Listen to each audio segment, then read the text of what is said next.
पुण्यात्माओं, वो पुरुषोत्तम कोई और है,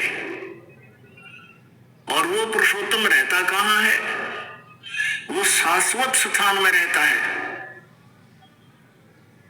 सनातन परम धाम में रहता है, और वहां से चलकर आता है।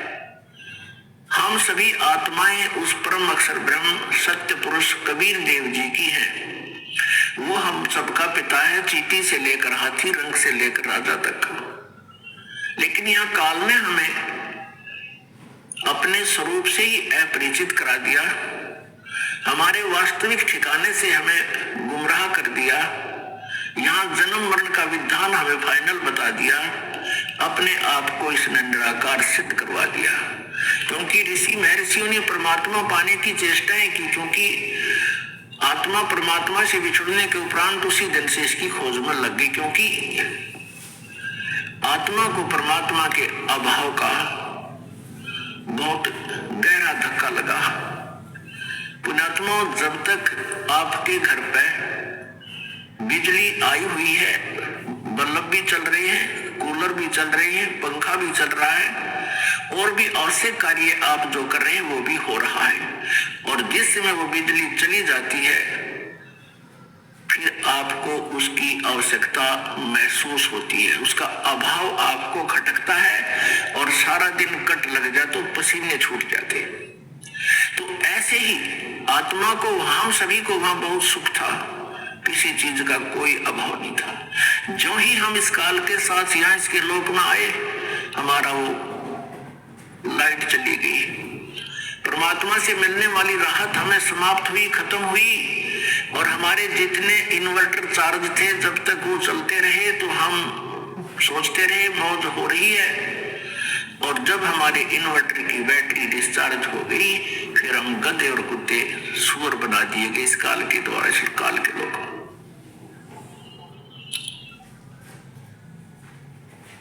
तो पुण्यात्मा, उस परमेश्वर की तलाश हमने उसी समय से शुरू हो गई, क्योंकि सबसे पहले हम सभी को इस काल ने अपने कृत्रिम स्वर्ग लोक में रखा, कृत्रिम, बनावटी, नकली, और वहां हमारी ही पूंजी को हमें ही देता रहा।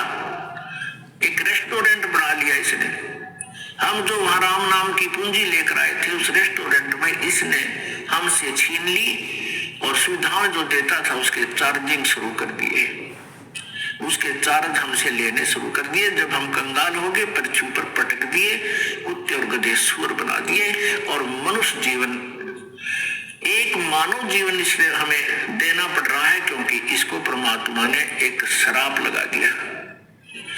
यदि पुण्यात्माओं इसको परमात्मा श्राप नहीं देते परमेश्वर कबीर जी, तो यह हमें मनुष्य जीवन कभी नहीं देता, इस पृथ्वी पर पटक देता सजाए भोगने के लिए, और ऊपर हमें कभी भी अपने मूल ठिकाने का पता नहीं लगता।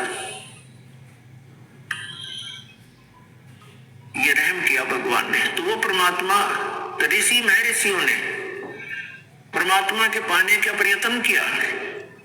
वेद परमेश्वर कबीर जी द्वारा दिए गए थे 500 वेद, इस काल भगवान ने उनमें से 4 रख लिए, एक नष्ट कर दिया, 5वां वेद सूक्ष्म वेद। उस सूक्ष्म वेद के अंदर सभी जानकारी थी, हम कौन हैं, कहां से आए हैं, हम यहाँ कैसे फंसे हैं, और वापस सवलोक जाने का, अपने सतलोक जाने का कौन सा मार्ग है, कौन सी विधि है, कौन सी वे ऑफ वर्शिप है, पूजा की विधि है, उसमें पूरी डिटेल से लिखा हुआ है। जैसे गीता जी अध्याय नंबर 4 के श्लोक नंबर 32 में गीता ज्ञानदाता कहता है कि जो आपने ज्ञान सुना है अध्याय नंबर 4 के 25 से लेकर 31 तक, कोई कैसी साधना करता है, कोई देवताओं को पूजता है, कोई केवल योग अभ्यास ही करता है, कोई स्वाध्याय करता है, कोई अहिंसा के कठिन व्रत रखता है, मुंह पर पट्टी बांध ली, नंगे पैरों घूमना, ये सब साधनाएं कर रहे हैं, लेकिन अपनी अपनी साधना को ये पापनाशक ही जानते हैं। लेकिन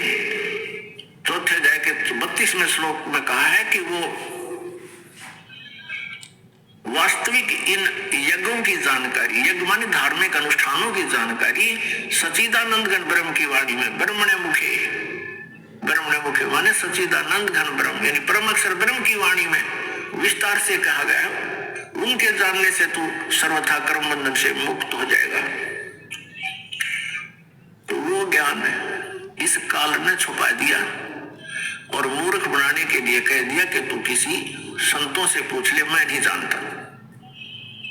और जब परमात्मा आते हैं संत रूप में, वो मिसगाइड करता है सबको कि झूठा है, कपटी है, ये वेदों को नहीं जानता है, तो हम परमात्मा को पहचान नहीं पाते हैं, जिस कारण से हम काल के जाल में फंसे रहे। तो यहाँ उन ऋषि महर्षियों ने इस काल के द्वारा भ्रमित किए हुए ज्ञान के आधार से, लोक वेद से और तथा इन चारों वेदों के आधार से, जिसमें इनकम्प्लीट स्पिरिचुअल नॉलेज है, जिनके अंदर अधूरा आध्यात्मिक ज्ञान है, उस ज्ञान को ही हम संपूर्ण मानकर उसी के आधार से हम साधनाएं करते रहे। ऋषियों ने ओम नाम को सुप्रीम नाम मान लिया, मंत्र अंतिम, और ब्रह्म का जाप बताते रहे। और ओम नाम की साधना से क्या होता है? ब्रह्मलोक प्राप्ति होती है। गीता जी अध्याय नंबर 8 के श्लोक नंबर 16 में कहा कि ब्रह्मलोक पर्यंत भी सभी लोग पुनरावृत्ति में है। पुनरावृत्ति का अर्थ है वहां गए हुए प्राणी भी पुनर्जन्म मृत्यु में आते हैं। वो शाश्वत स्थान नहीं है, वो सनातन परम धाम नहीं है, वो भी विनाश में आता है।